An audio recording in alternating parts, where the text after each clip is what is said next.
All right. Well, hello and welcome, everyone. Thank you for being with us for our special program on homelessness in California. I'm Richard Kravitz. I'm director of the UC Center Sacramento, and it's a real pleasure to welcome you and to welcome our panelists and our special guest moderator as well. Before I introduce them, a few ground rules for today. We'd appreciate it, since we have a very full program, if you would hold your questions until the end of the session, when there will be opportunities for question and answers. We'll have a stage mic that we can pass around. There is a reception which will immediately follow the program that you're all invited to.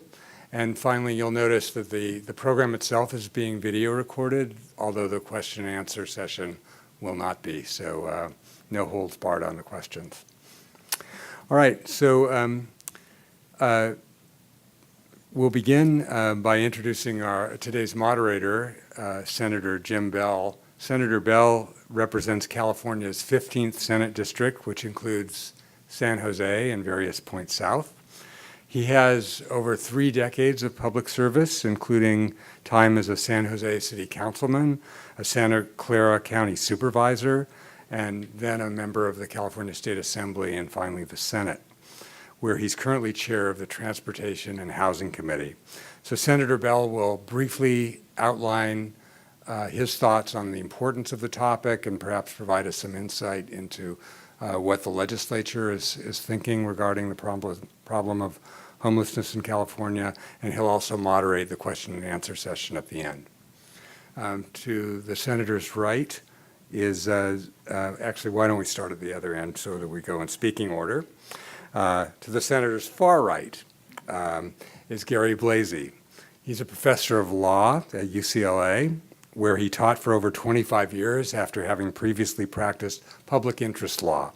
He practices, teaches, conducts research, and writes about advocacy on behalf of children in substandard schools, homeless families and individuals, low-income tenants, low-wage workers, veterans, and victims of discrimination. He's won many awards, and in 2013 received the State Bar's Lauren Miller Legal Services Award, given to one lawyer each year for extending legal services to the poor. Professor Blasey will provide a sociological and legal perspective on homelessness. To his left is Renee Garcia. She's a social worker at Women's Empowerment, a local nonprofit that helps women and their children who are experiencing homelessness rise out of poverty. In the past, she's worked as a case manager, advocate, educator, and clinician helping underserved populations. She has a BA in criminal justice and a master's degree in clinical psychology, and she will offer insights on the special problems of homeless women and families. Next, Barry Zevin is a physician specializing in internal medicine and addiction medicine with San Francisco Department of Public Health. He's a graduate of Temple University and is medical director of the Street Medicine and Shelter Health Program within the San Francisco Department of Public Health. His work has been featured in the San Francisco Chronicle, SF Gate, and various other outlets. Dr. Zevin will provide insights on the intersection between homelessness, physical health problems, mental health problems, and substance abuse. And finally, Zach Olmsted is Assistant Deputy Director for Homeless and Housing Policy within the California Department of Housing and Community Development. He was formerly Homeless Policy Director of Housing California and lead advisor to then Assembly Speaker Tony Atkins on housing, homelessness, and land use policy. Mr. Olmsted will address the relationship between housing supply and homelessness, and in particular, what the state can do about the problem. So without further ado, I will turn things over to Senator Bell. Sometimes people think I'm a little blunt on my comments, and I can be blunt in the area of homelessness. We have not done a good job on this. Okay, we have not done a good job for a lot of different reasons. Politically, it's not been an exciting proposition for the legislature, especially during the era of term limits, when people would look at the homeless issue and say, you know, I only got 6 years or 8 years or whatever, I don't feel like I can do anything about this problem in my term of office. But recently we've had a change in the legislature in the terms of term of legislators that allows legislators to serve longer terms. And so I think there's starting to be a more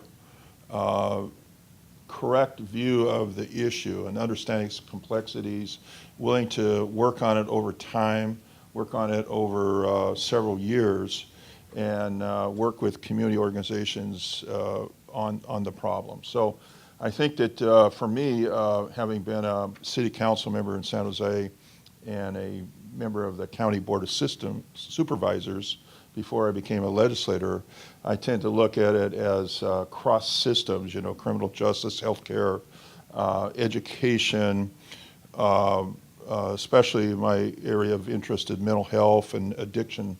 We're going to talk about that. I think those issues all contribute to the complexity of the issue of homelessness. But the bottom line is my work that I do in homelessness and housing stems from a more visceral level than an intellectual level, since I at one time was homeless. And we lost our house to a fire and became homeless. We weren't homeless in the sense that we living on the streets, but however, we were certainly couch surfing, living in a motel, all 12 of us in one room, and quite interesting. We had egg timer for the bathroom, you know. But I think that the issue is a cross systems issue. And my hope is eventually, with the work we did this year with the legislation, we had a lot of good legislation on the subject, we'll continue our strong priority for this issue and continue to work on it. So with that, I'll turn it over to the panel. Thank you, Senator. I appreciate all those remarks, and I agree with all of them. I'm going to try to provide some context and sort of move quickly through PowerPoint. The part of my brain that used to know how to use PowerPoint is now redirected to more useful activities, so this is a pretty stripped-down PowerPoint. It's good to be here. I started working on this issue in 1983. That was the year that the word homeless was first used in the LA Times to refer to people who were homeless by reason of anything other than a natural disaster. Frankly, it's gone downhill since then. When we started, we thought this was, I was a legal aid lawyer representing poor tenants, and when we saw a lot of our tenants not being able to find housing, we thought this was a temporary situation and an emergency, and it was dealt with in that way, and frankly, it was dealt with as an emergency for decades. And that decade, or that emergency, has now lasted for 35 years or more. Briefly, you know, there have always been homeless folks to some extent. Between California statehood and around 1983, there were people who were homeless. There were skid rows in the major cities, especially Los Angeles. There were domestic violence refugees from other places. And during the Great Depression, of course, where we had camps that were documented, described by John Steinbeck. And in general, during that period of time, and I'll go into this in a little more detail, the basic safety net was enough to provide most people who were able, by reason of their disabilities or lack thereof, to get a room. They were able to get a room. In 1983, those numbers began to explode. Many of you who are younger than 40 probably don't remember a time when there were not a lot of homeless people. When I came to Los Angeles in 1971, outside of Skid Row, there were no homeless people in Los Angeles. And as you'll see at the end of my presentation, that's the opposite of where things have gone since then. The other things that happened in the period just after 1983 were that this was also a national issue, and By 1991, a different approach was being tried on the East Coast. That was using supportive housing to house people first and then help them deal with their issues. That took a long time to get to California in any significant way. It did finally arrive, but not until around 2007. Since 2007, and with this so-called new technology, most of the focus, I would say, of public officials and others, researchers and service providers, has to a large extent been focused on people who are chronically homeless and who are homeless in large part because of disabling conditions related to mental health or addiction disease.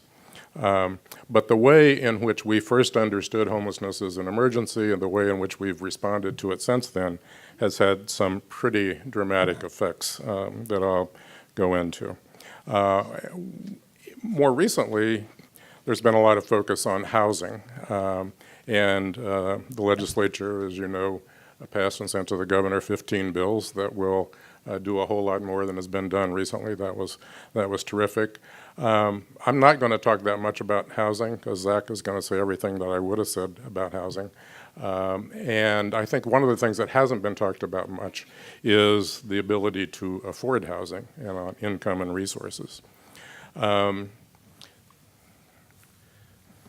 is a legal history of homelessness.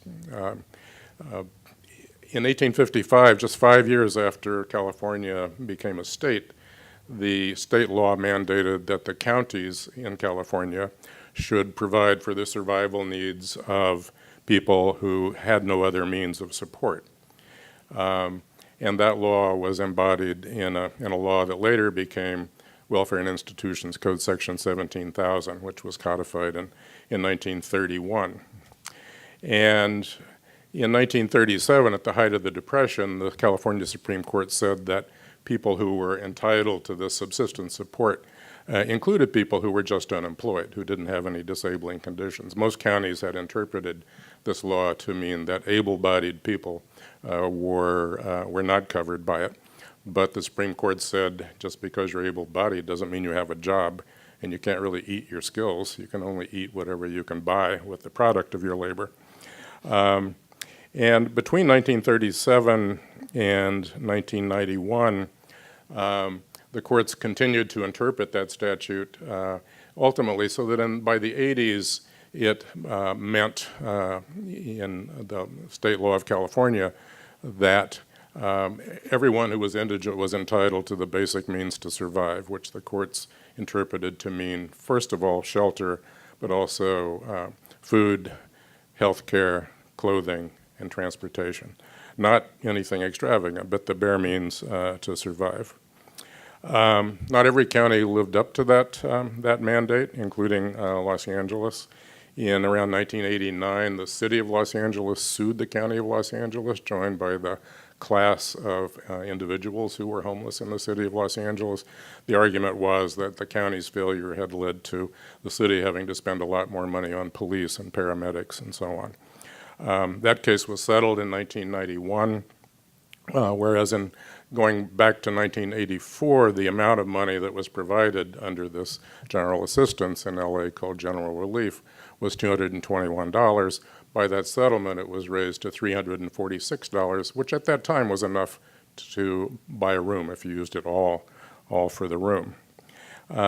Unfortunately, in 1991, the county also began to lobby the state legislature using the argument that there was a fairly minor recession to do the following. One was to abrogate that settlement, and the second was to permanently freeze the county's maximum liability at $221, which was 62% of the poverty level in 1991. That $221 is what the General Assistance Grant is today in Los Angeles. That has had some consequences, which I'll go into in a moment. One of those consequences is that Los Angeles is by far, by any measure, the capital of homelessness, particularly unsheltered homelessness in the United States. New York has more homeless people, but shelters about 95% of them. Los Angeles County has the next largest number, but shelters only about a third, 25% to a third. 5 other counties account for about 25% of the population that's homeless in California, and the other 53 counties account for the remainder. The prevalence in terms of the proportion of the population varies significantly. In San Francisco, has a very high rate per population of 0.8%. Los Angeles about 0.4%. Orange County is just a little over 0.1%. But let me also begin here and make a very underlined footnote that all these numbers are suspect to varying degrees. You can, if people use the same methodology and use the same resources to count the numbers from year to year, you can place some credence in what those numbers are, relatively speaking. But how many people you find depends on how hard you look. In Los Angeles, there were 7,000 volunteers last year who went out and helped count.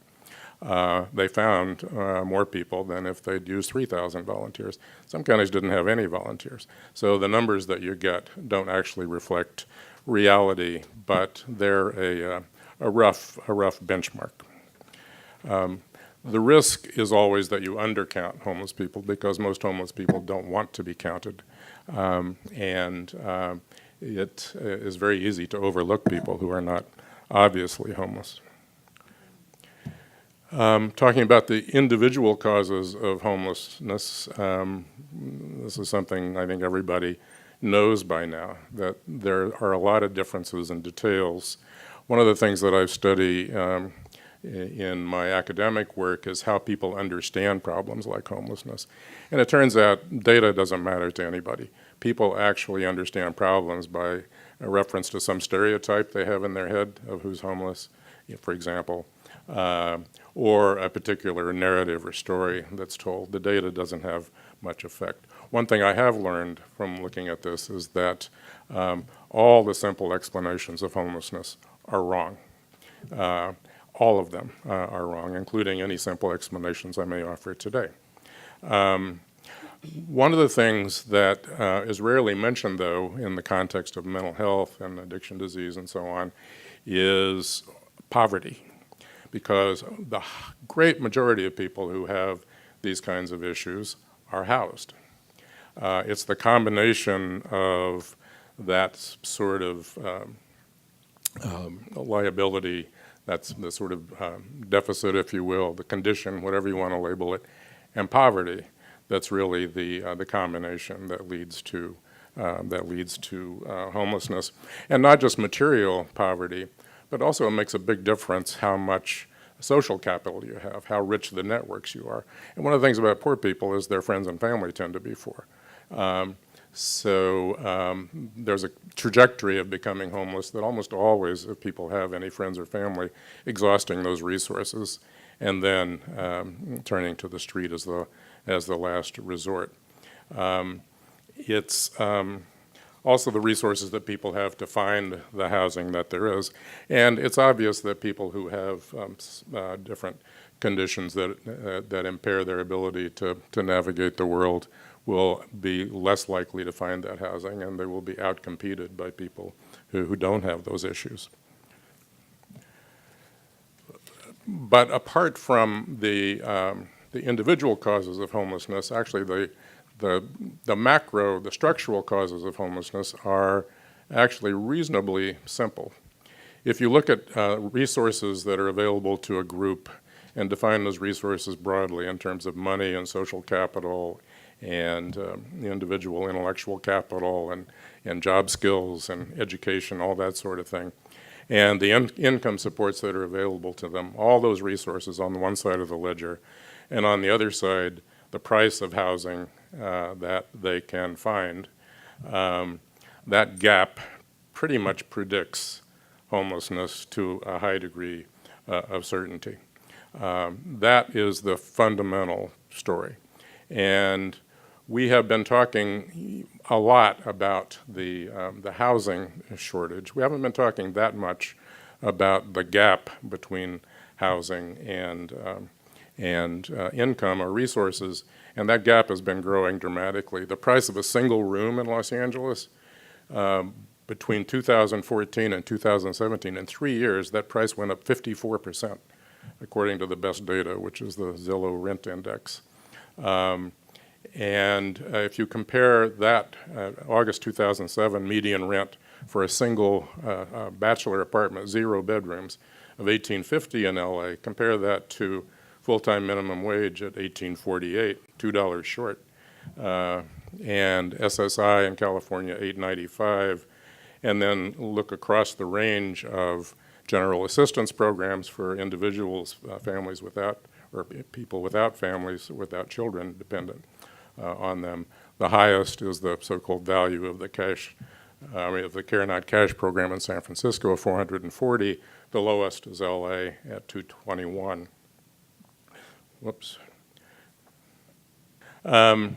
So the general assistance safety net number varies significantly by county. Los Angeles is at the bottom, San Francisco at the top, Santa Clara is up near the middle group, and that's reflected to, I think, a significant degree if you then throw that number up against what the cost of the cheapest available housing is, the number of homeless people that you see in those counties. The changes in both the resources available to people and the cost of housing has varied dramatically from place to place. The cost of rental housing in Los Angeles has gone up 120+% in that period of time, with 0 increase in general assistance, for example. And you can see from this chart that it's been quite different in some other counties. And this actually doesn't talk about how many people actually get general assistance. In Los Angeles, in a room of 130 people, if this room were full, randomly drawn, 1 person would be on general assistance. In Riverside County, you would need a stadium. 1 person in 20,000 of the population of Riverside County gets general assistance because they make it virtually impossible to get. And if you get it, it's close to what LA pays. Now, this is in light of the fact that there is supposedly uniform state law across the state as to what the counties are supposed to do, but what they actually do is dramatically different, and nobody pays any attention to it. Why? Because the state doesn't pay for any of it. This is all paid for by local county taxpayers. And of course, one of the things that's happened over this period of time we've been talking about is Proposition 13, dramatically changing the resources that were available to counties and who controlled those resources. As I mentioned before, the recent work on the housing supply has been terrific, but frankly, it's irrelevant to people whose incomes are very, very low. When we talk about affordable housing, the definition is typically up to 125%, depending on the program, maybe 80% of the area median income. And what's called extremely poor is 30% of the AMI. That's $1,300 a month in Sacramento, almost $1,600 in LA, $2,300 in San Francisco. And, you know, compare that to what people who are really poor. There are 60,000 people on general relief in LA County, and what they make is 1/7 of extremely poor. You're not allowed to have any other resources if you get general assistance. That's why more than 2/3 of people on general assistance in Los Angeles are homeless. And there have been also, in addition to what's happened in Sacramento, of course, there have been some really good things happening on a local level. The same election that produced President Trump, pause for the reaction, move on, produced victory for Proposition HHH in the city of LA, which authorized the sale of bonds that would provide $1.2 billion for supportive housing over the next 10 years. That will leverage about 1,000 units of supportive housing for chronically homeless people. And that will make a dent, but only a small dent, because there's 10,000 chronically homeless people on the streets now. And that number is going up at an annual rate of about 24% a year in the last couple of years. So it's probably, the answer to this question on the slide is probably not. There's probably nothing you can do in the housing market without also attending to people's income and resources that will close that gap enough to significantly reduce the number of people who are homeless. So we have to attend to the safety net in addition to attending to housing markets. You know, it's a crime under the penal code to abandon a cat or a dog or any animal. But in California, it's not a crime unless you're legally responsible for that person to completely abandon a person, even if that person has the most severe disabilities. It's, in fact, not even bad politics to do that. One of my friends and I have several friends, so this won't narrow it, who are in elected office in California, I asked him once about this, and he said no politician ever lost an election because he or she did too little for homeless people. And when I went back to him later on, asking him to do something, he said, well, the politics are just not there. And this may be changing for the reasons that Senator Bell mentions, because some people are going to be around to suffer the consequences of inaction now. And those consequences are pretty bad. You see here, leaving aside morality, it's very expensive to treat people on the street. It's not as cheap as the one alternative, which some people favor, which is just to let people die on the streets. Fortunately, we don't do that consciously. We do that sort of unconsciously. But for example, it used to be the case I know about this because I was involved in litigation about the GA program in LA back in the 80s. In those days, if you died on the street, you were taken to the county crematorium, and the people who loaded your body into the ovens were doing workfare assignments on general assistance. So that didn't cost the county anything. But when that came out, of course, they stopped doing that because that's horrible. You got a reaction, a normal human reaction when I mentioned that here. But all it did was it meant that the people loading the bodies were making minimum wage as opposed to general assistance.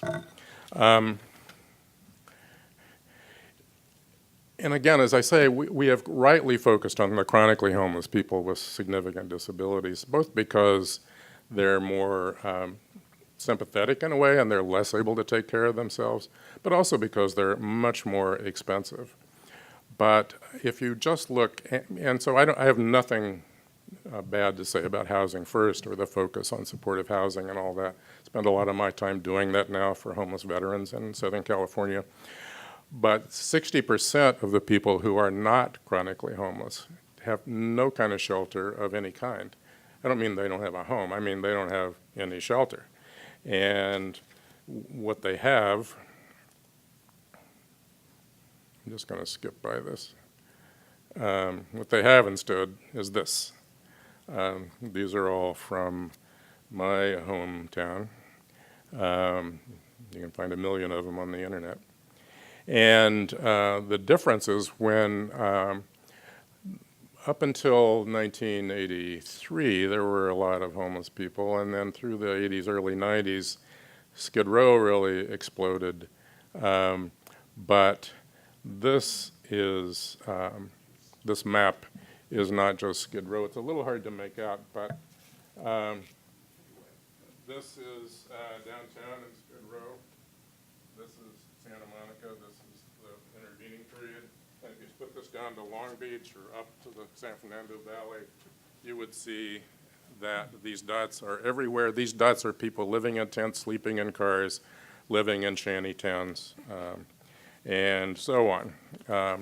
And if we're not going to make any serious inroads into this issue, that's only going to continue to get worse. And then all of us are going to have to explain to our children and grandchildren how we let this happen. You know, even if all you care about is the aesthetics and you don't want to look at homeless people, and maybe this is an argument we have to use more often with people who are not as concerned as probably you are because you came today, we're not gonna make that much progress, I'm afraid. But so with these uplifting remarks, that doesn't mean that you can't do great stuff for individuals, for groups, for the people who are lucky enough to get into the supportive housing that we're building. But if we want to look at this from a statewide citizen of California view, this is the reality. We have been losing this battle. Well, actually, it hasn't been a battle, but poor people, extremely poor people, have been losing for decades, and it might start to be the time we reverse course a little bit. Thanks.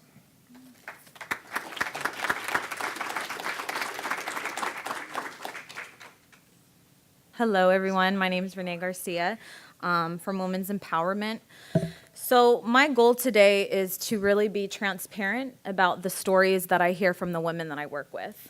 So as mentioned earlier, my background, I've worked directly with individuals experiencing homelessness, whether it was as a safe house advocate, so those recently fleeing domestic violence, which caused their homelessness, whether it was as a children's counselor, talking to these kids that were experiencing homelessness, as an advocate, as an educator, and kind of like what Senator was saying earlier, I think we need to be more real about this stuff so people understand really the whole picture.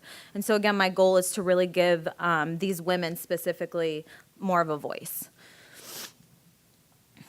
So understanding their stories before homelessness. So in the work that I've done, a lot of times when I've worked with individuals, I've noticed that their current situation isn't their final destination, and it also doesn't define them, right? And there's so many layers. It's not just one thing.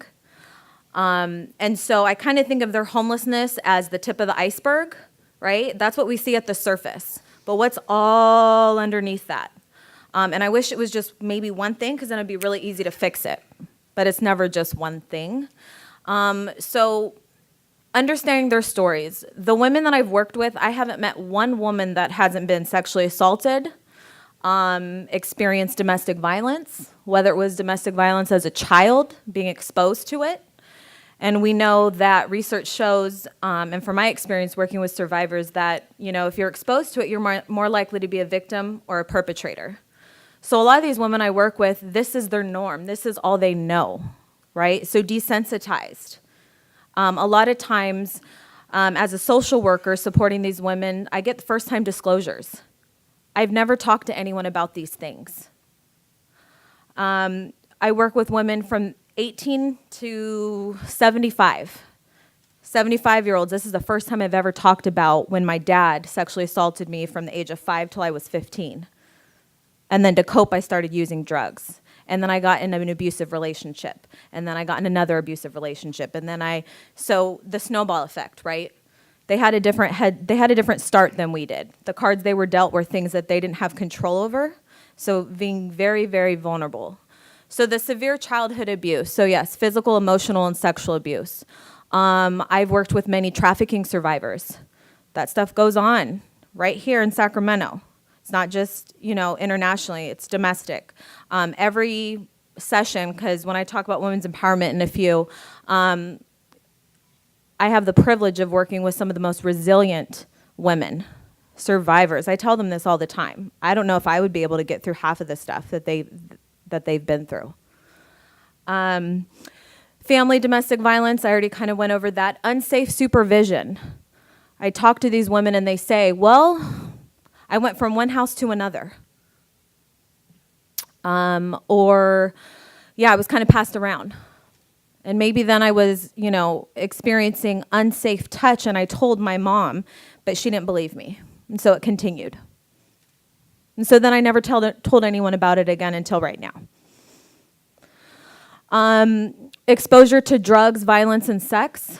So again, I've had numerous women that have said, my mom is the one that I saw shooting up heroin when I was 8 years old.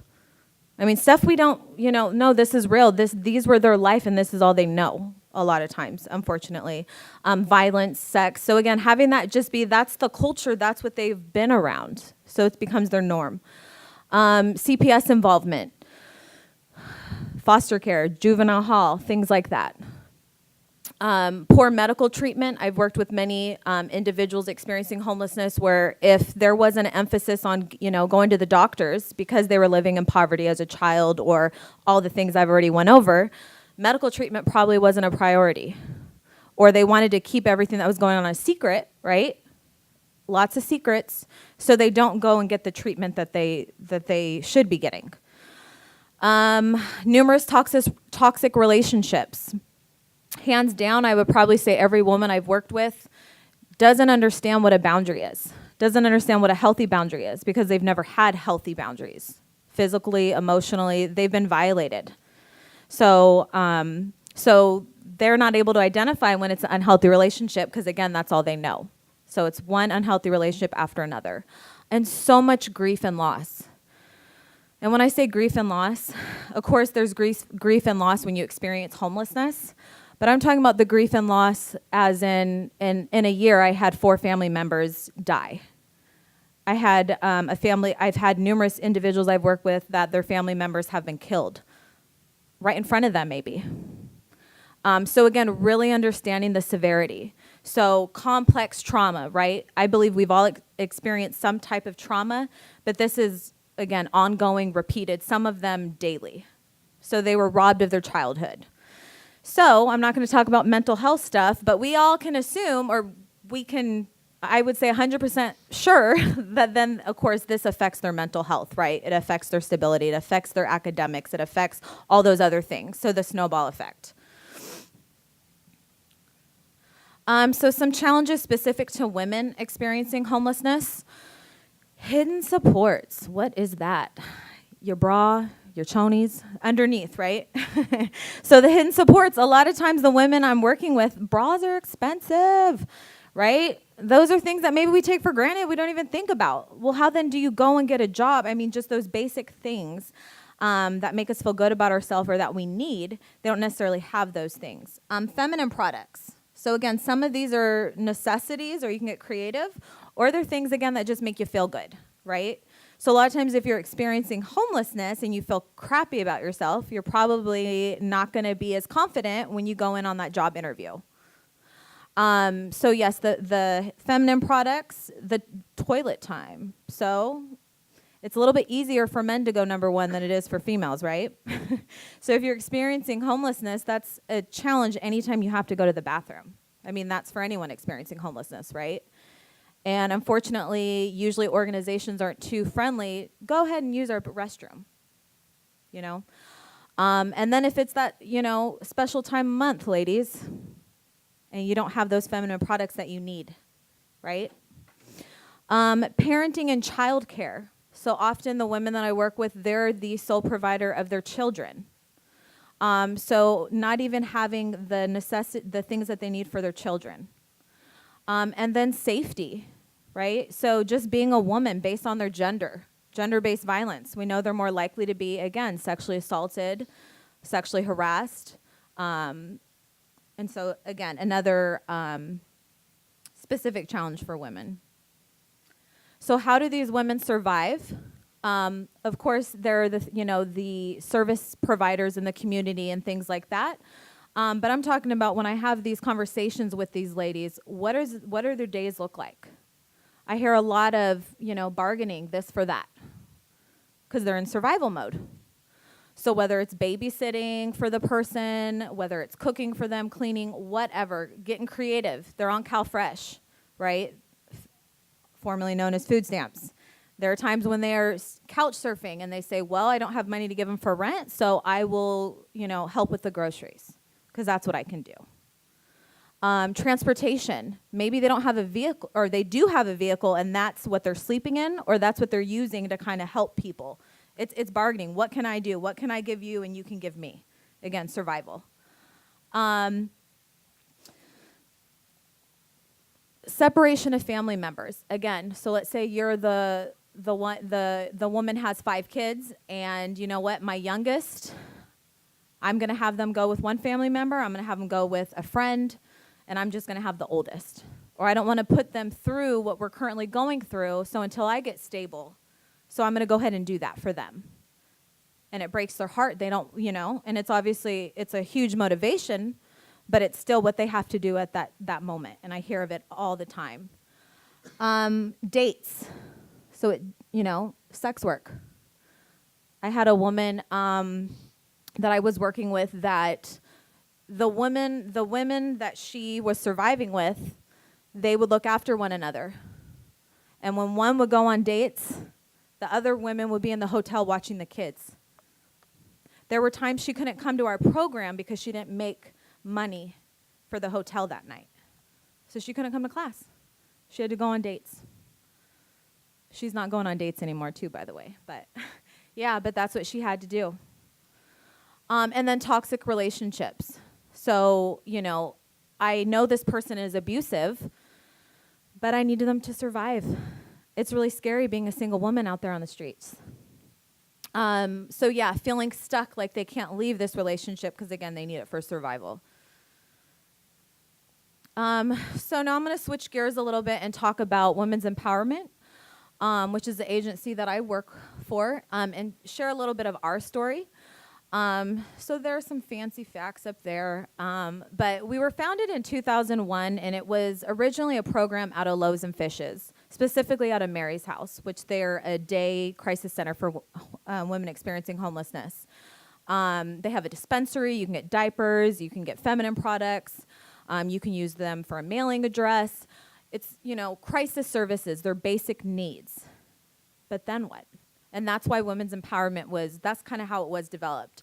Our executive director, Lisa Culp, when she returned from Nicaragua, she was there for 10 years. And she said, yeah, a lot of people were living in poverty, but you didn't see homeless people. Because families took care of one another. There's no orphans. You bring them in. So when she came back to the States, it was a huge culture shock for her.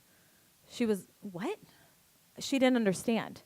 So that was part of how women's empowerment began, was Lisa Culp. She saw that there was generational cycles of poverty, right? She saw women coming in with their kids and then their kids coming in as adults experiencing homelessness. And she said, there has to be more that we can do for these folks, right? So women's empowerment was developed with, focus groups and hearing from women. What would you guys like to see to help you break this cycle, to get stable? And the women said, well, I got to go see my CalWorks worker over here. I got to go over here for legal. I got to go over there. And I don't have transportation, so I'm on, the RT, and I'm taking my kids, and I get overwhelmed and stressed just even talking about it. It's so much, right? And so what happened was women's empowerment was formed, and we bring all the services to the women. So with the idea that it's a one-stop shop. So we heard the need, and it's supposed to be a bridge. So we have direct crisis services, and then, okay, you're going to get a job, money, and then you're gonna get housing. But what about all the stuff in between? How do you get there, right? There needs to be some type of bridge. So women's empowerment, our mission is to educate and empower women who are homeless with the skills and confidence necessary to secure a job, create a healthy lifestyle, and regain a home for themselves and their children. So the program it's so much more than just a job readiness program, right? Because again, it's more than just getting a job and keeping a job. Do you have clothes? Do you have confidence? How are you interviewing? If you don't have a house, where are you going to go get ready at? And I've worked with some women that have been living out of their cars and have a job. So job readiness. So again, so it's about 50% job readiness at Women's Empowerment and then 50% empowerment. So the job readiness curriculum, so we are a 9-week job readiness program. And this is some examples of the curriculum. So we do different things like getting them ready, job ready. So job seeking skills. So resume building, how to create a master application, interview skills, mock interviews. That's one of the coolest days. They come in really, really nervous. And by the end of the day, they get about 3 or 4 interviews under their belt. And they're like, whoo, I got this. I'm not as rusty as I thought. I am confident. I am enough. And a lot of times they just need help seeing that, right? Knowing that they do matter. They are enough. Professional development. So yes, us reminding them that just because you're experiencing homelessness, you are a professional and helping them develop that, right? Individual one-on-one counseling and support from an employment specialist. So they really sit down and identify, what are your goals? What are your career goals? Do you want to return to school? How can I help you get to that? Empowerment and support. So this is the other part of the program. So homelessness is an isolating experience. Women experience a loss of self-esteem, confidence, and identity. Women's empowerment job seekers long to rejoin the community, and our program provides the support and empowerment necessary for them to rebuild their lives.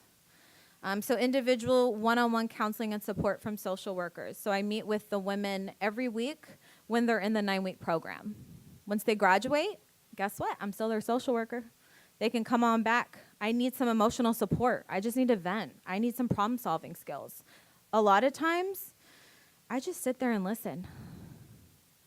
Wow, no one's ever listened to me before. And one of our big sayings at Women's Empowerment is it's a no shame zone. No shame. We remind them that all the time.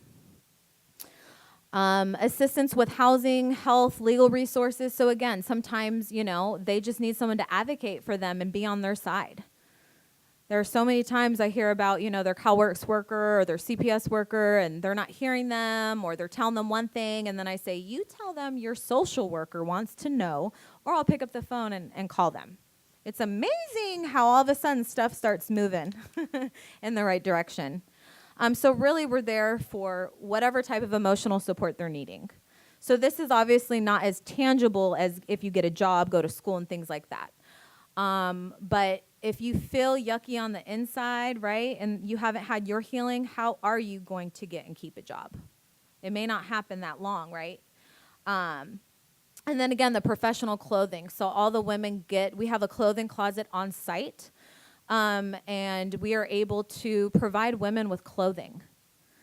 Once they get professionally dressed, it's amazing how it affects and increases their self-esteem, right? Fake it till you make it, fake it till you believe it. They're like, dang, I feel good, right?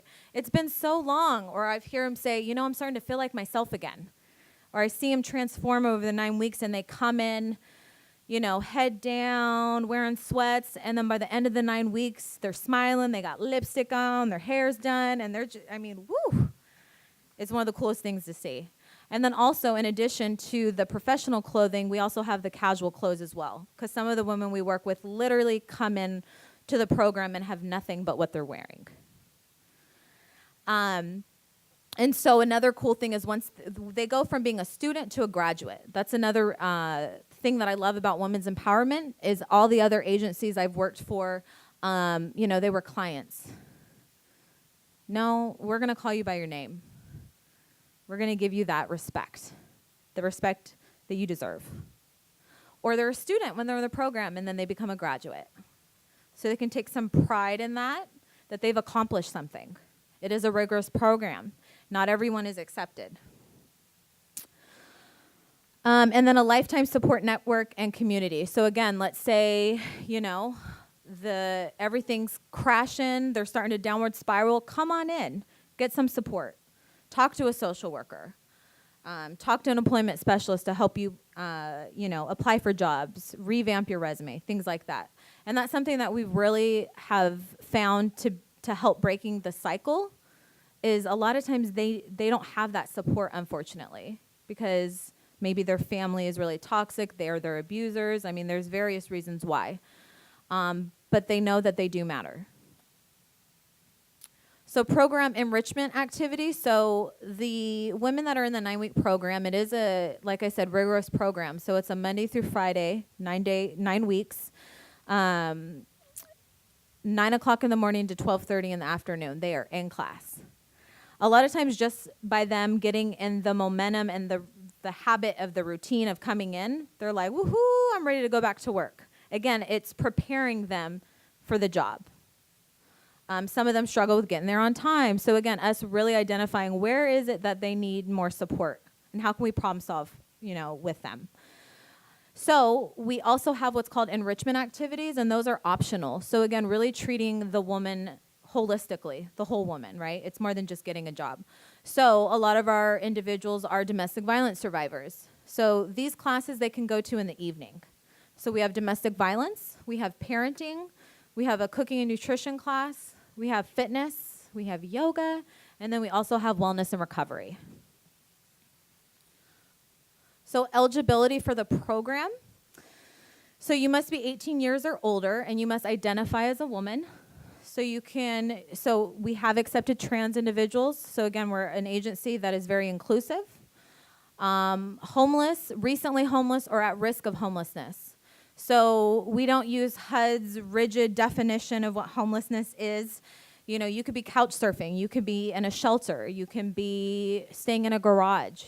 Some people are literally camping outside. Able to attend the classes. Oh, and I'm sorry, let me go back. At risk of homelessness, many women that we work with, 90% of their income goes to rent. So they're highly at risk. And we believe if we can be more preventative and catch it before they're really in that rabbit hole, it's going to be that much harder for them to get out. And then they need to be able to be present, mentally, emotionally, and physically. And in order to be in the program, you have to attend an orientation. Thank you. And some of our graduate services, I believe I named most of these, but again, once you finish the program, these are the ongoing supports and things you can continue staying connected with. Employment workshops, advanced training programs, hiring events, wellness and recovery groups. Oh, and that's another thing, the enrichment classes that I mentioned earlier, domestic violence, parenting, yoga. Once they graduate, they can always come back and do those again. So again, it's a way for them to stay connected, have a support system. It's a safe place for them. Individualized career planning, social worker, and then women's empowerment events. So we have like annual events like our gala, which is in May, and then we also have a holiday craft party in December, which is if you're a graduate, as long as we do it, you can come. So we have some graduates that have been graduates from session 1, which was in 2001. So it's a cool way for recent graduates to connect with older graduates. And it's like this instant sisterhood. You see, you're a graduate? What? Yeah. So some of our outcomes, this is a little old. It's 2015. So the numbers are probably, as far as the graduates, is probably up about 200. So let's see, 100% of the graduates reported, I am more hopeful about my future. That's huge. Get a lot of disclosures about, suicidal ideation and things like that. 476 individual women received at least one life-changing service. 95 homeless women graduated from our job readiness class. 121 homeless children thrived in our on-site child development center. So that's another thing that we provide for individuals in the class, or once they become a graduate, we do have a child care center. It is for infant to 3. And then those that are experiencing homelessness that are older, we partner with Mustard Seed. 83% of women either secured a job or enrolled in school or training, and 130 graduates secured a job. So hopefully you guys want to volunteer now. So we definitely wouldn't be around if it wasn't for the help of the community. So we only have about, 16 or 17 full-time paid staff. We have 600 active volunteers. So we have volunteers that are in the building pretty much daily, whether they're helping in the classroom, whether they're volunteering with an enrichment, whether they're mentoring. So that's another cool thing is that's part of their team. Each woman gets paired with a career mentor. And yeah, so these are some of the different ways that you can get involved. I think I did it in my 15 minutes. Thank you. All right. Thank you all for coming. This is great. I'm Barry Zevin, and there we go. And we'll do a whirlwind tour about homelessness and health, and talk about some definitions and maybe some solutions. You've heard this. Homelessness is a result of poverty. Poverty is a result of disadvantage, discrimination, and disability. I'll try and talk a little bit more about what that means. Homelessness is a result of lack of affordable housing, and lack of affordable housing is a result of policy. To show that in another way, for where I work in San Francisco, and really many, many places around the country, this many homeless people, this much housing. This many homeless people, this much housing. It's really, really hard to get that through to a lot of people to really begin to understand, well, this is not a problem of somebody has a mental health disorder, somebody has an addiction disorder. It's a problem of poverty and housing. You heard all these numbers are the political. We count the number of people who are homeless on a single night in America and in our various cities. You see some of those numbers here. Just to give you an idea for San Francisco, our single night count is about 7,500. Just within the Department of Public Health, we register around 14,000 people in our various systems as with a address designation or a designation as a homeless person. That gives you a little bit of a feeling for how those numbers might be off, because not every person is going to be actually coming for health care to the Department of Public Health. Also, that 14,000, that although there's a core of people who show up in that year after year, that also shifts over time. So that's quite a lot of people. What about children? Pretty big number, even in the single night count, and yet the Department of Education's count of homeless people in U.S. public schools, almost 2.5 million. That's way more than the single night count, and order of magnitude times two, start to get a feeling. And old numbers before they started to, before they gave up trying, 2.3 to 3.5 million homeless people. Those are numbers from over 10 years ago, but there's not a whole lot of reason to think that they're really different now. Who are they? Who are the homeless people I saw today? I did a clinic today, just a couple of vignettes. I saw a 60-year-old man with recently diagnosed esophageal cancer.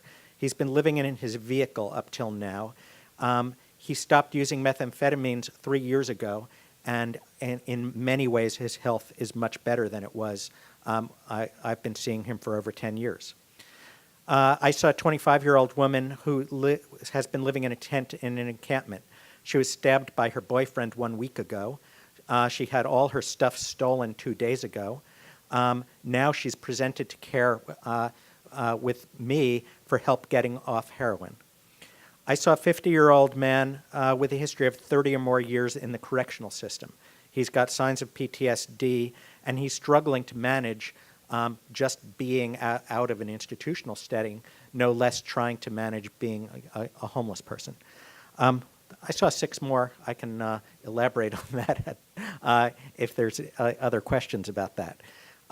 What does it look like in the United States? 60% men, 40% women, a tiny sliver that is defined as trans people. In San Francisco, again, about 60% men, but when we made an effort to find out, 6% trans or gender non-binary people in that count. Speaks to discrimination and disadvantage somewhat.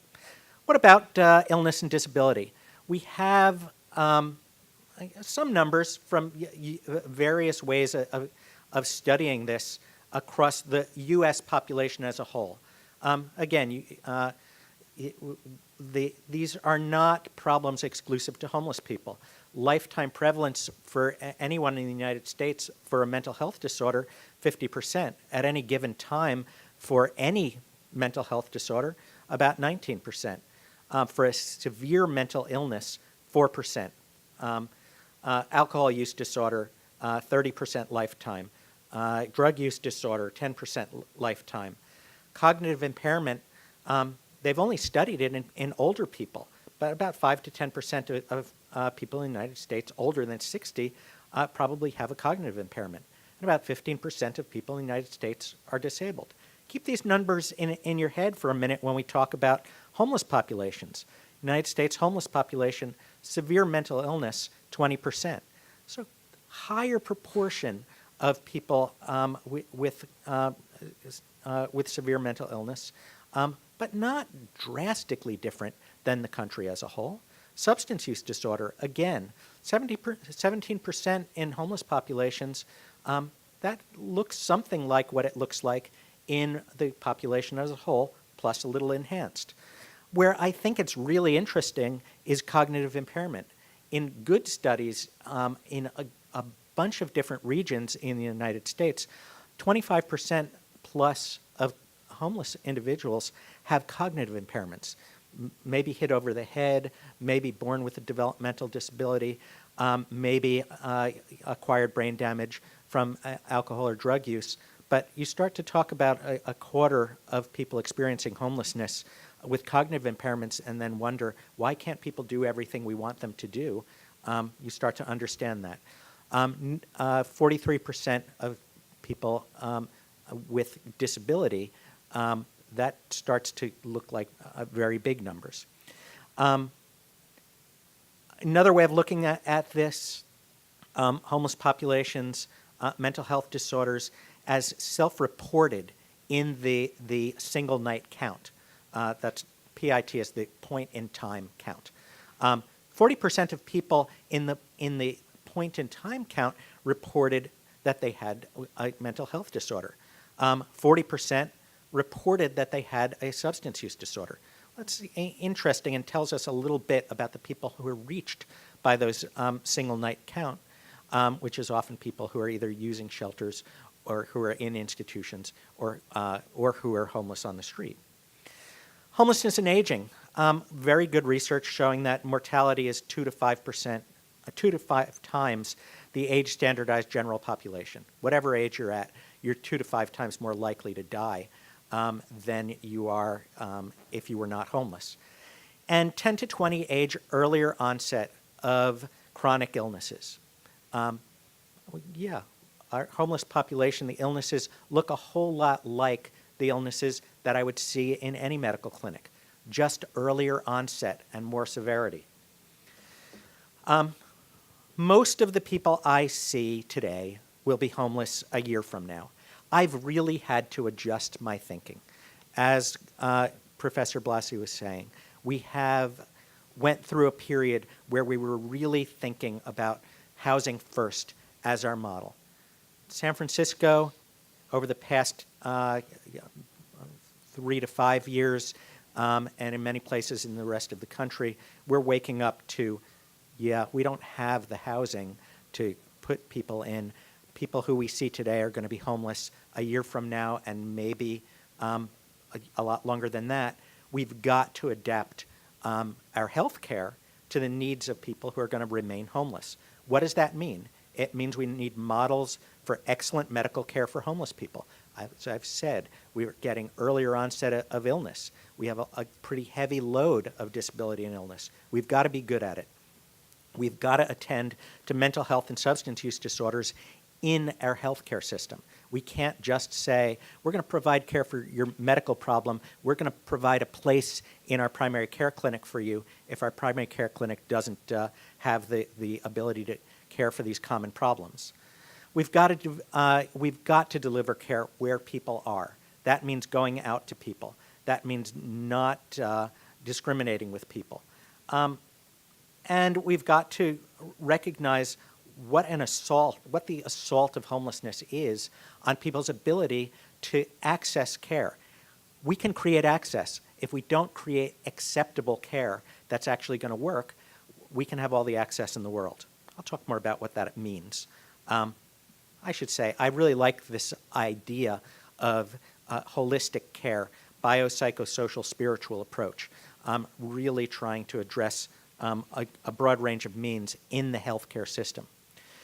Harm reduction and trauma-informed care. This is where I turn into the preacher saying, these are the models that actually work.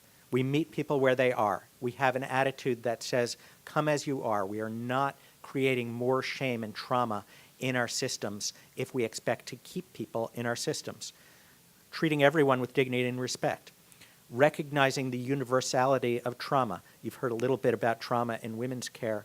The trauma of homelessness, the trauma that people have gone through on their pathway to homelessness.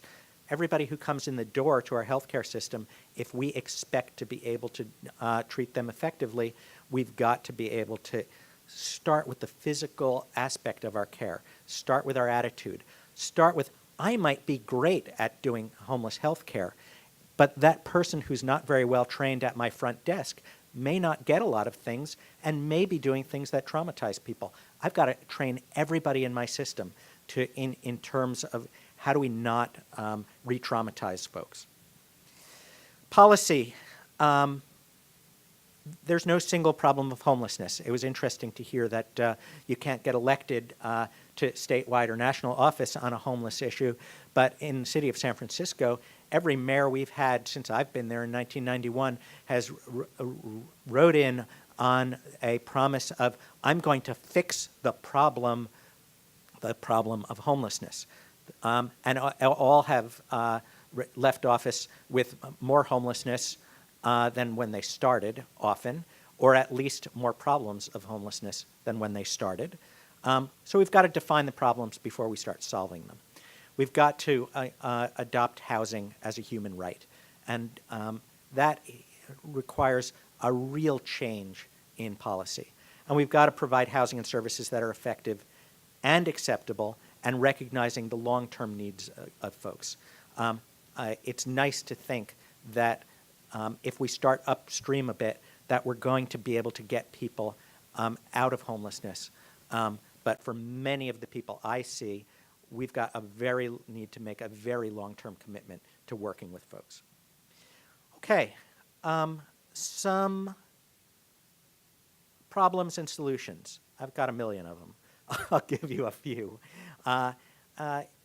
Again, with the idea that we are working with people over a long-term span of homelessness. So some of the things that have been called quality of life issues. I'm not sure it's the quality of life of a person experiencing homelessness that they were talking about. People urinating and defecating in the street, the possibility of spread of contagious disease. We've got an outbreak of hepatitis A in San Diego, Santa Cruz, starting in Los Angeles among homeless people.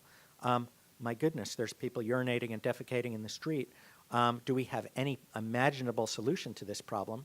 Well, I don't need to be a public health professional probably to say more accessible toilets, more accessible hand washing where homeless people are. The possibilities of doing this are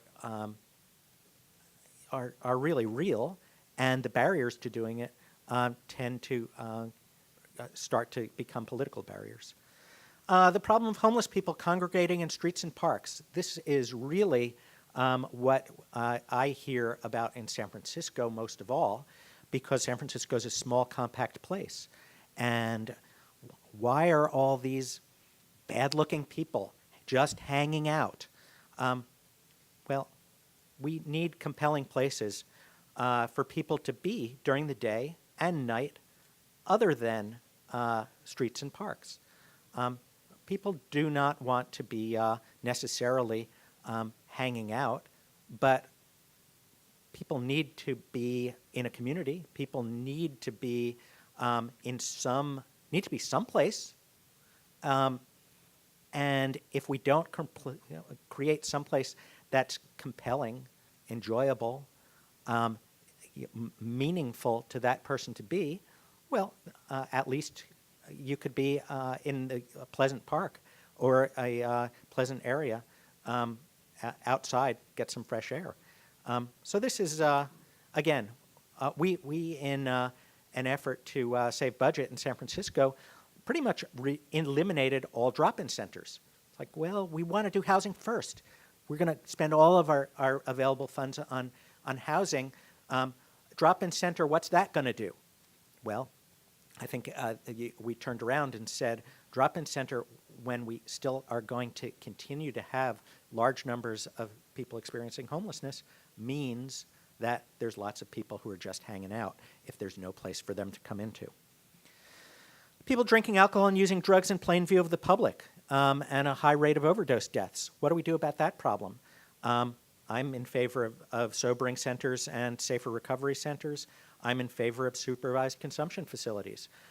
Again, I probably don't need to have letters after my name and 30 years in public health to say, well, if people are going to be using someplace where they could use in a safer way and start to get some services that really are focused on the kinds of problems and the kinds of needs they have, would be a good idea.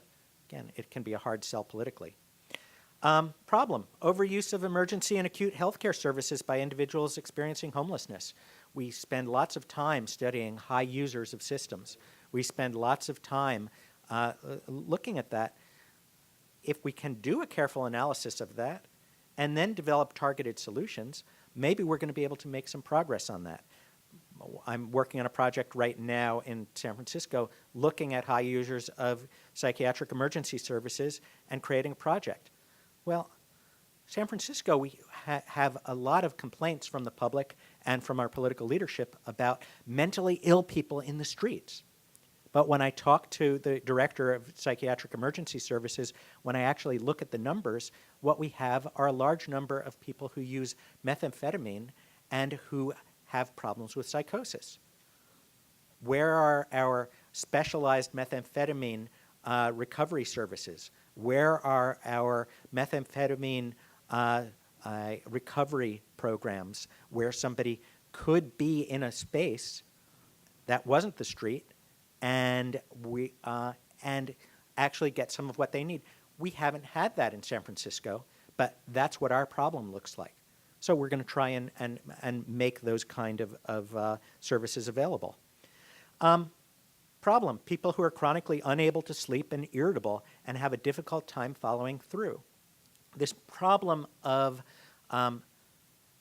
not enough sleep, well, we've identified that as a problem that actually is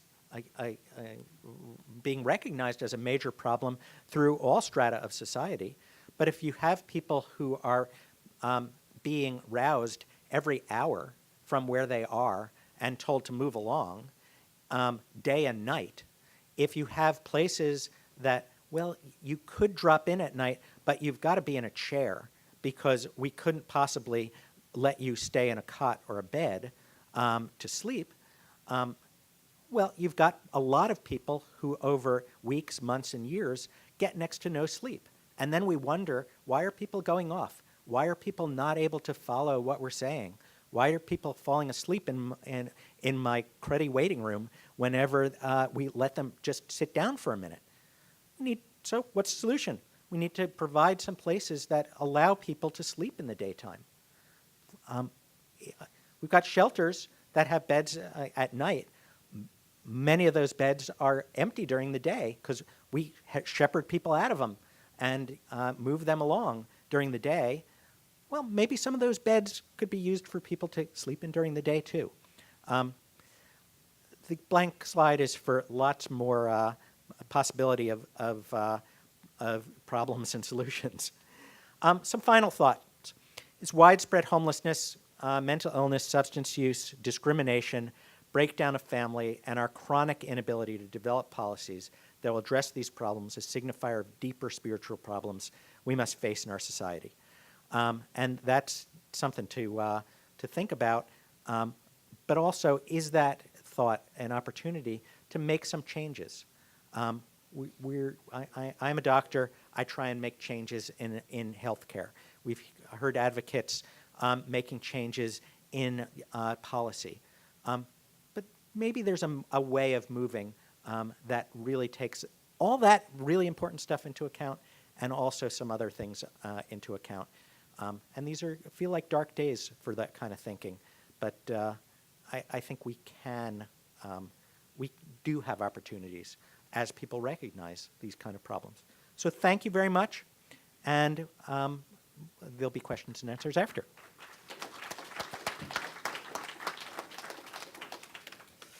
Hi, everybody. I'm mindful of three things.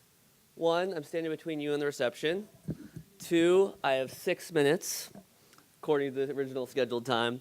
Three, you've already had a lot to absorb. So I have a lengthy presentation, but I'm not going to go through all of it. And it's there so you guys can look at it afterwards, right? So I'm going to skip over quite a few slides, and you guys can look at it afterwards. Yeah. What? Yeah. So, already been said, we have a lot of homelessness in the state. Happy to answer your questions when we get to that point, but I'm going to skip through these first couple slides here. A lot of this has been said.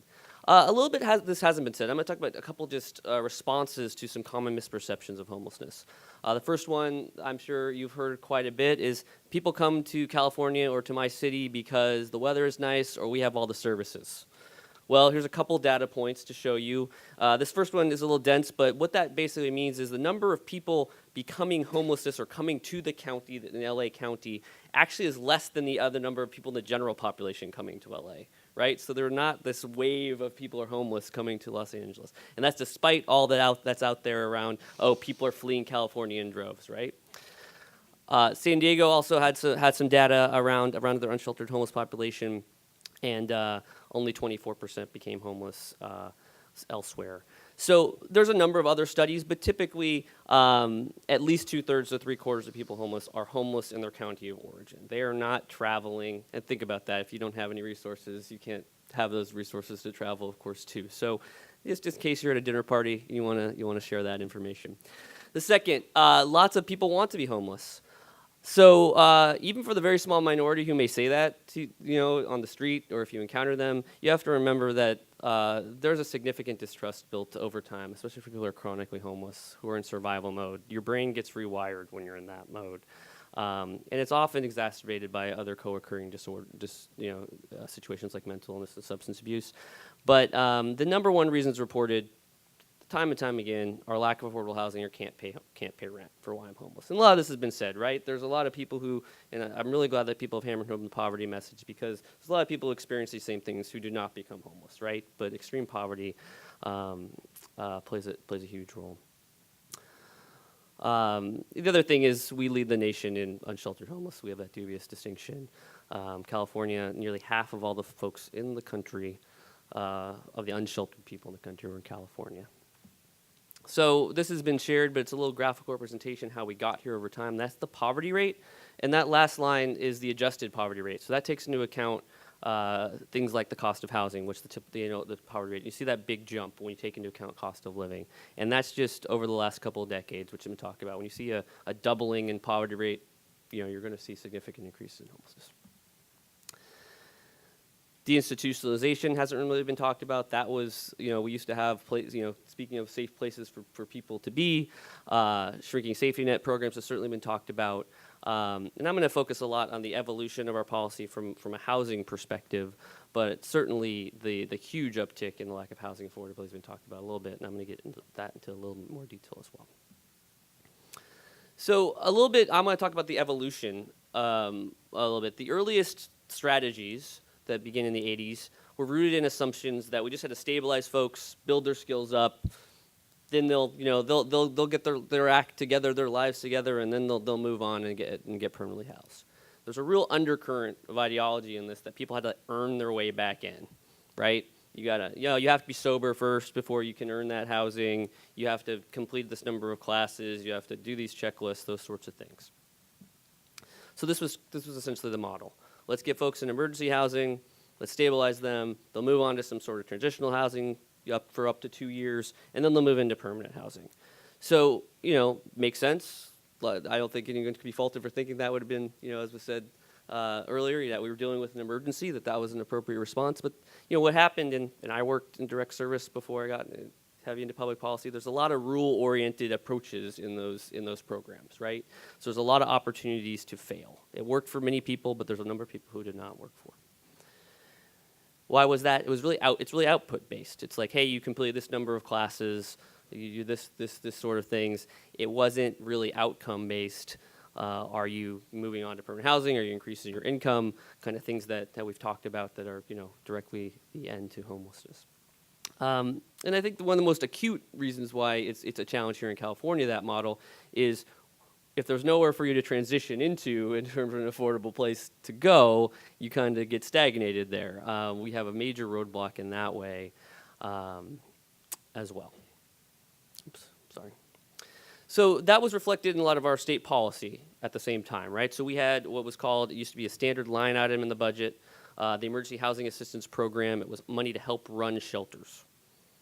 And then we also had a component that was funded in previous programs, previous housing bonds, to actually build and create emergency shelters and transitional housing. What happened over time, and this largely was driven by a lot of great research, a lot of work with HUD as a funding, a big funder. They were realizing we weren't really getting the outcomes. We were putting a lot of resources, maybe not enough, but we were putting a significant amount of resources, but we weren't getting the results. And so really where HUD has moved to at a federal level is they want to pay for outcomes that really lead, I'm generalizing a little bit, but that lead to kind of one of two outcomes: permanent housing retention or increased income. And you've heard the talk of housing first and what that means. There was a gradual embrace of kind of that let's house folks first, help them keep housing, and work on things once they're stably housed. So what we see is a blend of two fairly significant, or two fairly related approaches, which rapid rehousing for folks who maybe are lower need, aren't chronically homeless. Let's get them rehoused quickly in the community, maybe with short-term subsidies. And then you've heard permanent supportive housing mentioned. That's affordable housing with services kind of built in. We would say the services are not conditional of your tenancy, but they are offered to help your housing retention. So that is an expensive intervention when you're talking about building or creating new housing. So it is often targeted at the neediest, the folks who are most vulnerable, the folks who are chronically homeless. We also are incorporating at the community level what we call coordinated entry, which is really an assessment of vulnerability of your homeless population at the local level, right? So you can actually pair the right, if you're investing a lot in permanent supportive housing, it's expensive, let's make sure the folks who get in there are the ones most in need. If I may editorialize, I worked for a permanent supportive housing development in the early 2000s. There were lots of folks there. Certainly it was helpful to them, but maybe they didn't need that level. But they went there because, hey, they were next in line and they needed affordable housing, right? But and that was really great for them. But we need to do better about matching our intervention, the right intervention with the right need, right? Folks who just maybe are economically or episodically homeless, maybe just need affordable housing or rapid rehousing. Folks who want to avail themselves of the more intense services in permanent supportive housing, should be sent there and given that opportunity. And this is just something, the housing first principle, what actually solves homelessness? I liked how it was kind of mentioned, like homelessness is just something these folks are experiencing. It's not who they are. Like, it's pretty clear, like home solves homelessness. It may not not solve the cause of homelessness, but which is they're often they get lots, you get bogged down, let's just fix all these related factors. But if we really truly want to solve homelessness first, and we have to house them and provide a home for them. And certainly then the work does not stop there. Work is about housing retention and improving mental health and physical health and income opportunities and those sorts of things. But it seems weird to think that is a provocative statement. Sometimes it is to say that a home solves homelessness, but it's right there in the name. I won't go through this, but we actually have a definition of housing first now at the state level. Which was established when a bill signed in 2016. I'm going to go through a little bit of how our programs continue to reflect the policy shift. In 2002, we had a big statewide housing bond, Prop 46. We saw $195 million of that dedicated to shelter construction and $195 million to permanent supportive housing. Just 4 years later, the next housing bond we saw that money for shelter drop to see how this is moving. We dropped to 50 million, but we still retained the 195 million for permanent supportive housing. We also saw in the federal stimulus a significant way to test rapid rehousing, a significant infusion, unfortunately, for the most part one time, to communities. The state awarded some of those to some of the smaller jurisdictions in the state, which is rapid rehousing. So short-term essentially rental assistance that usually graduates over time. And that led to shifts in what we call our ESG program. The ESG program used to be called, at the federal level, the Emergency Shelter Grant Program. It is now the Emergency Solutions Grant Program. So you can see we are moving away from funding shelter, which I'm not saying is without its challenges, but you see, like, hey, if we have limited resources, we're paying a lot just to manage problems by funding shelters. We're not actually solving anything. So you see a movement away towards more rapid rehousing or permanent solutions. So what that means is a lot of our resources at the state level, at least at the State Department of Housing and Community Development, that are directly for housing production or creation, but geared towards homelessness, are focused on permanent housing. So we have a program specific to veterans that we work with our partners at Calvet. We have a program that was created last year called the No Place Like Home program, and that is hopefully going to get validated by the courts. It's in the court validation stage of that program. And that will be $2 billion that we'll be able to put out for specific permanent supportive housing for those who specifically are homeless and have a severe mental illness. We have a more general program, some resources remaining for a multifamily housing program for supportive housing. And we do have some money that we get from the feds for the National Housing Trust Fund, which is not specific to homelessness, but it says that we have to serve folks at 30% or below area median income, which are people in extreme poverty. And so there's a strong correlation to homelessness there. We do have some resources that we provide, for essentially non-housing production activities, but not much. We have some of the federal emergency solutions grant programs that we administer, and then the state last year put another $35 million in one time.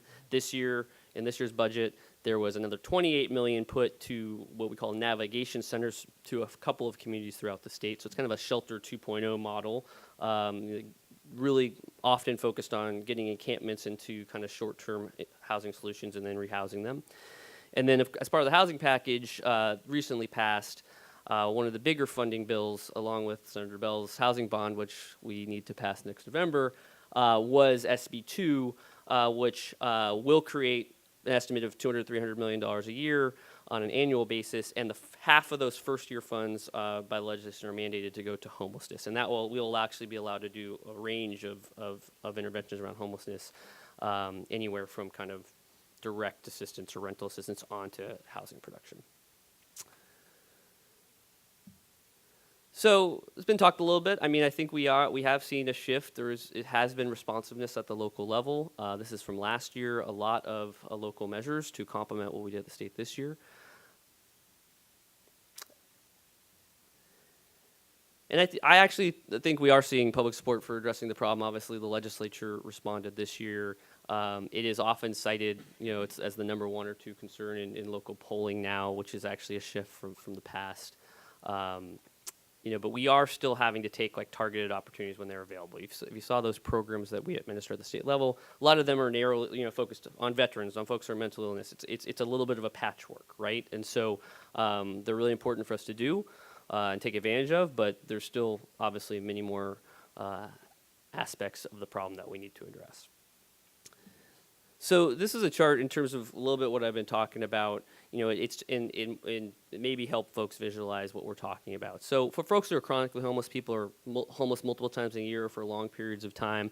Those are the folks who want to get into permanent supportive housing, right? When we're investing in new housing production or rehabilitation, it's quite expensive.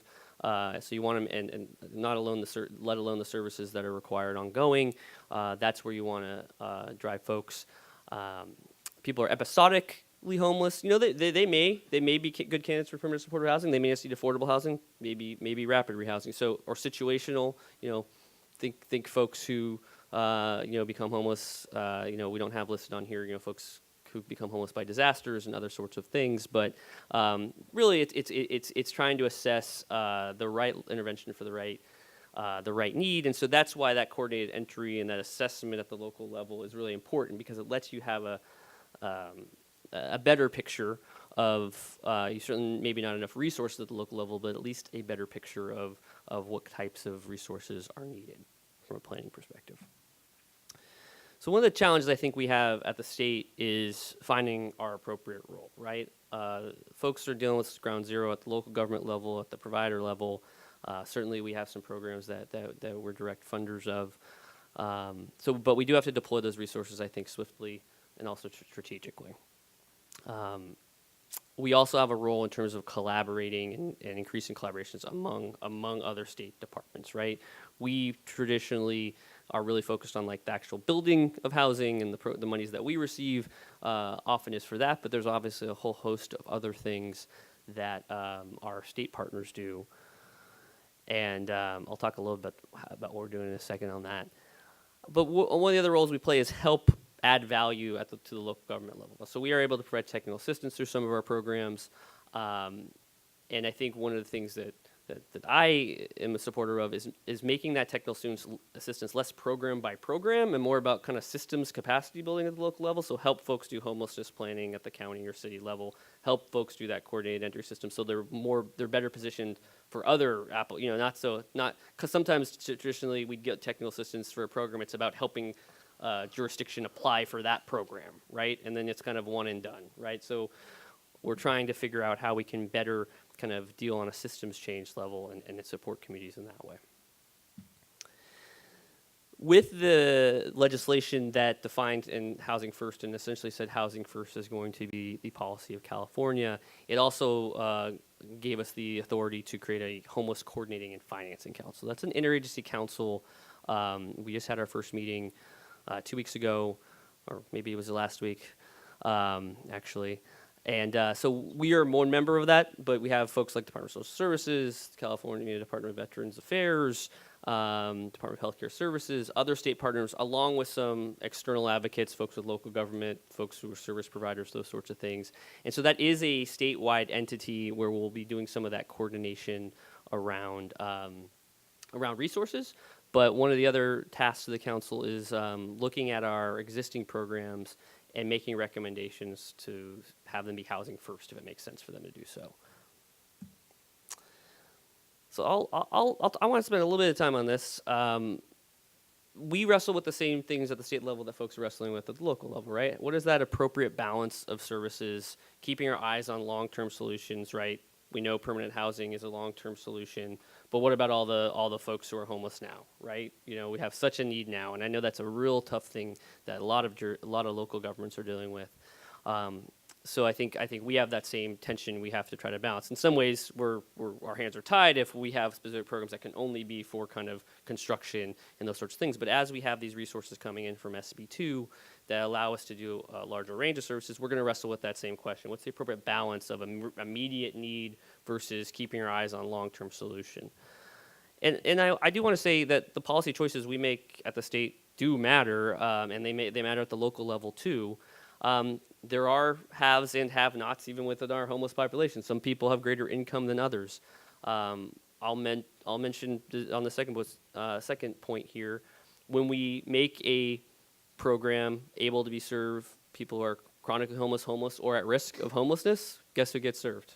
People who are at risk of homelessness, the easier people to serve, the people who maybe have more income. They have SSI. It's not enough. They certainly still qualify for affordable housing. We're certainly helping folks in need.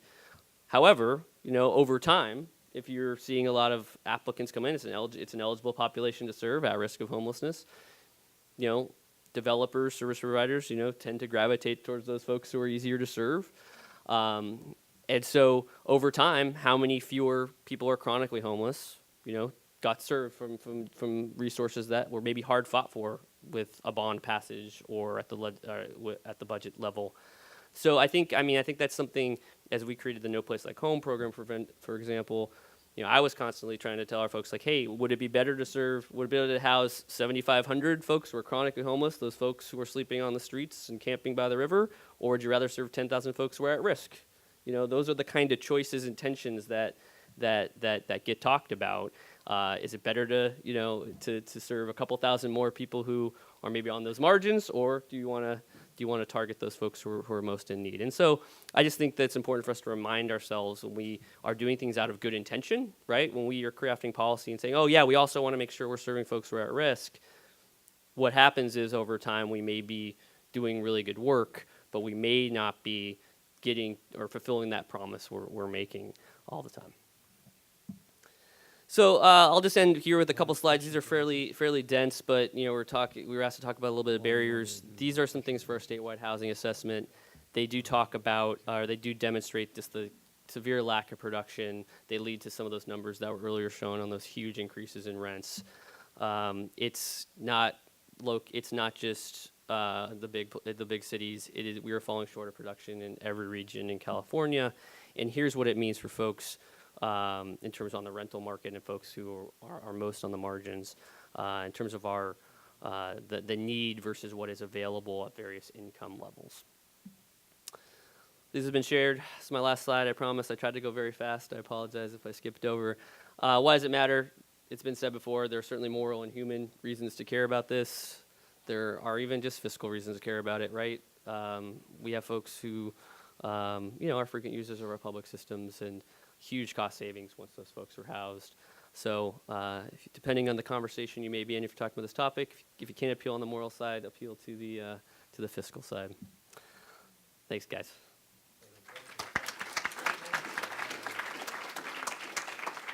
So thank you, everyone. Thank you to our panelists, Gary Blasey, Renee Garcia, Barry Zevin, and Zach Wolf, and of course, Senator Bell. Thank you to all of you. Reception is in the next room. Facility in